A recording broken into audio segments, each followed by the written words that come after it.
Om Swastiastu. Baik, perkenalkan nama saya Nikma Putri dengan NIM 25170511053. Saya dari kelas J dengan semester 2 program studi S1 Akuntansi. Pada kesempatan kali ini saya akan mempresentasikan mengenai Awatara dan Orang Suci. Nah, yang pertama adalah pengertian Awatara. Awatara berasal dari bahasa Sanskerta Awatara yang dibentuk dari kata awa yang berarti turun dan akar kata tar atau tara yang berarti menyeberang atau melintasi. Nah, secara etimologis istilah ini mengandung makna turunnya atau penjelmaan Tuhan ke dunia atau alam materi dengan tujuan menegakkan dharma dan memulihkan keseimbangan. Nah, selanjutnya adalah Dasa Awatara. Dasa Awatara atau 10 penjelmaan dari Dewa Wisnu menggambarkan bagaimana Tuhan hadir dalam berbagai bentuk, mulai dari makhluk sederhana hingga manusia yang memiliki kesadaran moral yang tinggi. Yang pertama adalah Matsya Awatara atau ikan.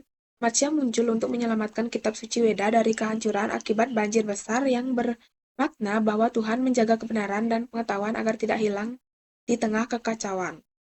Yang kedua ada kurma awatara atau kura-kura. Nah, kurma ini menjadi penopang Gunung Mandara dalam proses pengadukan laut atau samudra mantan, yang bermakna pentingnya kestabilan dan kesabaran sebagai dasar dalam mencapai tujuan besar.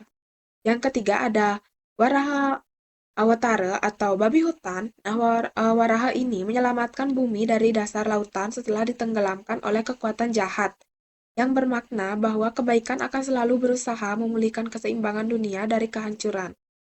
Yang keempat ada Narasima Awatara dalam bentuk manusia singa. Nah, Narasima muncul untuk melindungi Prahlada dan menghancurkan kejahatan Hiranyakasipu yang bermakna bahwa Tuhan akan melindungi kebenaran dengan cara yang tidak terduga. Selanjutnya ada Wamana Awatara atau dalam wujud Brahmana Kerdil. Nah, Wamana menunjukkan Raja Bali dengan kecerdikan dan kerendahan hati yang bermakna bahwa kebijaksanaan lebih kuat daripada kekuatan fisik. Yang keenam ada Parasurama Awatara. Parasurama menghancurkan penguasa yang lalim dan menyalahgunakan kekuasaan yang bermakna bahwa keadilan harus ditegakkan terhadap ketidakbenaran. Selanjutnya ada Rama Awatara. Nah, Rama menjalankan Dharma dengan penuh tanggung jawab dan kesetiaan dalam kehidupannya, yang bermakna bahwa manusia harus berpegang teguh pada kebenaran, komitmen, dan integritas. Kedelapan ada Krishna Awatara. Nah, Krishna mengajarkan kebijaksanaan dalam bertindak melalui ajaran seperti dalam Bhagavad Gita, yang bermakna bahwa kehidupan harus dijalani dengan keseimbangan antara tindakan, pengetahuan, dan pengendalian diri. Selanjutnya ada Buddha Awatara. Nah, Buddha mengajarkan kasih sayang, kesadaran, dan tanpa kekerasan, yang bermakna bahwa penderitaan dapat diatasi melalui pengendalian diri dan empati terhadap sesama. Yang terakhir adalah Kalki Awatara atau yang akan datang.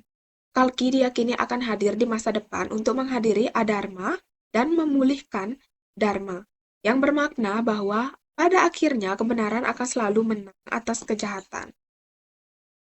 Selanjutnya ada orang suci. Orang suci adalah individu yang telah mencapai tingkat spiritual tinggi melalui praktik tapa atau pengendalian diri, brata atau disiplin, yoga, dan samadhi atau konsentrasi yang mendalam. Nah, apa sih peran orang suci? Secara umum, peran orang suci yaitu yang pertama memberikan tuntunan spiritual, yang kedua menyebarkan ajaran dharma, menjadi maklum secara moral, serta membimbing umat dalam praktik keagamaan. Nah, selanjutnya adalah nilai keteladanan dalam ajaran Awatara dan orang suci. Nilai-nilai keteladanan yang diajarkan oleh Awatara dan orang suci mencakup beberapa aspek utama. Yang pertama adalah satya atau kebenaran. Kejujuran merupakan dasar dari semua tindakan moral. Tanpa kebenaran, kepercayaan tidak dapat terbangun. Yang kedua adalah saucha.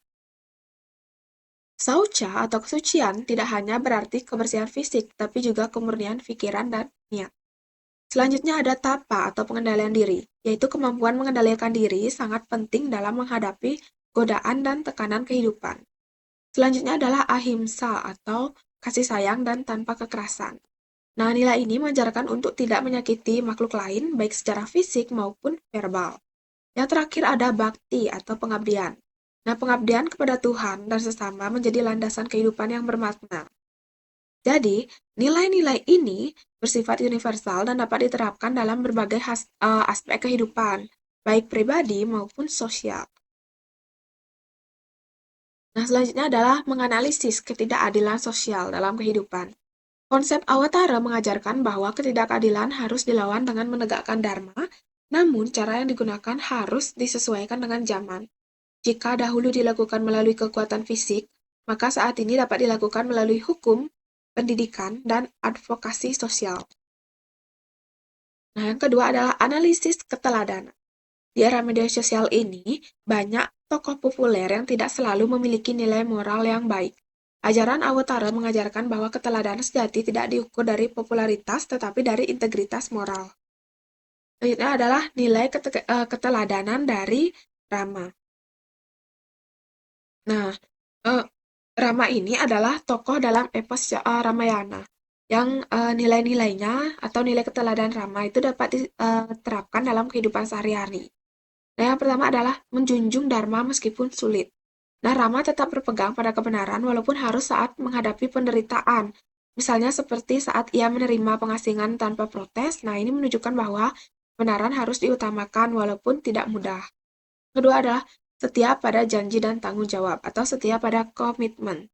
Nah, Rama itu selalu menepati janji dan tanggung jawabnya baik sebagai anak, suami maupun pemimpin. Nah, jadi Rama itu menunjukkan sikap tetap berpegang pada kebenaran dan komitmen.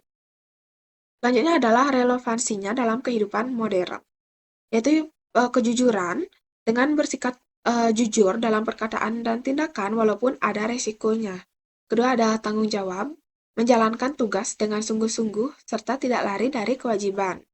Selanjutnya adalah integritas, yaitu konsisten antara nilai, ucapan, dan tindakan. Jadi, intinya itu nilai Rama ini mengajarkan bahwa seseorang harus tetap benar, bertanggung jawab, dan konsisten, bahkan ketika menghadapi situasi yang sulit. Nah, untuk analisis selanjutnya adalah menjadi panutan atau nilai dari orang suci. Nah, menjadi panutan berarti meneladani nilai-nilai luhur orang suci dalam kehidupan sehari-hari. Nilai utamanya yaitu satya, yaitu jujur dan berani, tapa, mengendalikan diri dan emosi, sauca, bersih lahir maupun batin. Ahimsa artinya tidak menyakiti dan penuh empati, serta bakti artinya tulus dalam mengabdi. Nah, keteladanan lahir dari konsistensi yang menjalankan nilai kebenaran, pengendalian diri, dan kepedulian. Nah, selanjutnya adalah makna filosofis Awatara. Nah, Awatara itu bukan hanya cerita, tetapi simbol moral.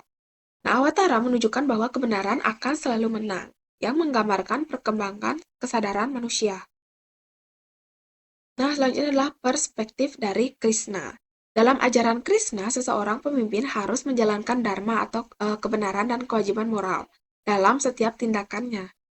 Keadilan atau ketidakadilan dipandang sebagai bentuk adharma yang harus dilawan sehingga masyarakat juga dituntut berani menegakkan kebenaran demi terciptanya keseimbangan dan keadilan dalam kehidupan. Nah, selanjutnya adalah kesederhanaan dari orang suci. Nah, kesederhanaan dari seorang suci itu tidak terikat dengan duniawi, relevan di era modern, serta hidup yang cukup dan tidak berlebihan. Selanjutnya adalah pengendalian emosi. Nah, dalam pengendalian emosi ini, ajaran dari orang suci yaitu yang pertama tapa atau menahan reaksi, yoga dan meditasi itu menenangkan pikiran, dan ahimsa itu menghindari kekerasan. Selanjutnya adalah konflik sosial. Nah, dalam menghadapi konflik sosial, solusi dari nilai Awatara yaitu Dharma, yaitu keadilan. Nah, yang kedua dengan cara dialog dan kebijaksanaan, serta yang ketiga adalah dengan cara ahimsa atau tanpa kekerasan. Nah, langkah konkret siswa. Nah, misalnya seorang siswa yang ingin meneladani tokoh spiritual dengan cara yang pertama yaitu jujur dalam kehidupan, mengendalikan emosi, menghormati orang lain, refleksi diri dan berdoa, serta konsisten dalam kebaikan. Nah, tidak terasa kita sudah berada di penghujung materi. Di sini saya dapat menarik kesimpulan, yaitu ajaran tentang Awatara dan orang suci memberikan pedoman hidup yang tetap relevan hingga saat ini.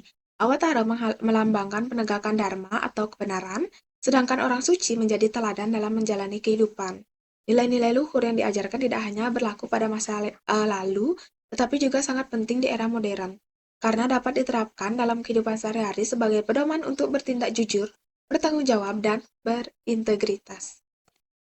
Sekianlah presentasi dari saya. Jika ada kesalahan kata, saya mohon maaf. Akhir kata saya tutup dengan Paramasanti. Om Santi Santi.